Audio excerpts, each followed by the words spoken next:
1 bites. Today guys, nandito tayo sa Stop D. Tara, bite challenge tayo. 8 bites. 12 bites. 1 bites.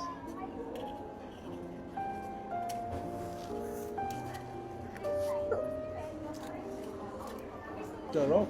2 gigabytes.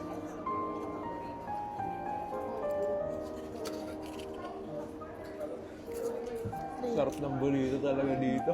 3 gigabytes.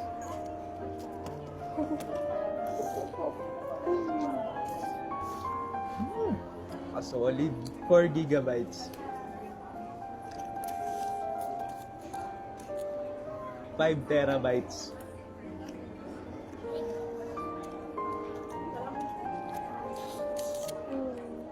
Bago ko ubusin to guys, alam niyo ba yung app na Dola? Grabe guys, nasarapan ako sa burrito kaya nagtanong ako kay Dola kung paano magluto nito. Dola, turuan mo ako gumawa ng chicken burrito na high protein. And ayun guys, after a few seconds, sinagot niya na ako. Sinabi niya sa akin yung mga ingredients at kung paano rin lutuin to. Pwede ka rin magpagawa ng workout program. Dola, magbubuhat ako sa gym. Bigyan mo nga ako ng workout program. And guys, after a few seconds, binigyan niya na ako ng workout program. Nagtanong din ako sa kanya ng mga affordable high protein food. Dola, bigyan mo nga ako ng high protein affordable food. After a few seconds lang, nilapagan niya na ako ng mga affordable high protein. Laking tulong talaga ni Dola. Mabilis sumagot, walang ads at higit sa lahat, free pa. Kaya download niyo ng Dola sa Play Store or sa App Store. 6 megabytes.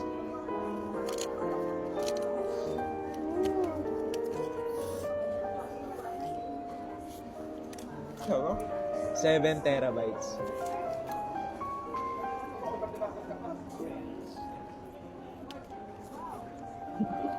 Sarap ko 8 bites. 9 bites.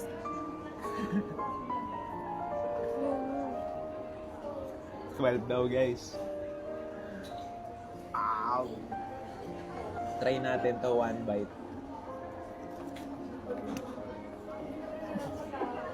Huwag kang tumawa. Hindi kaya guys.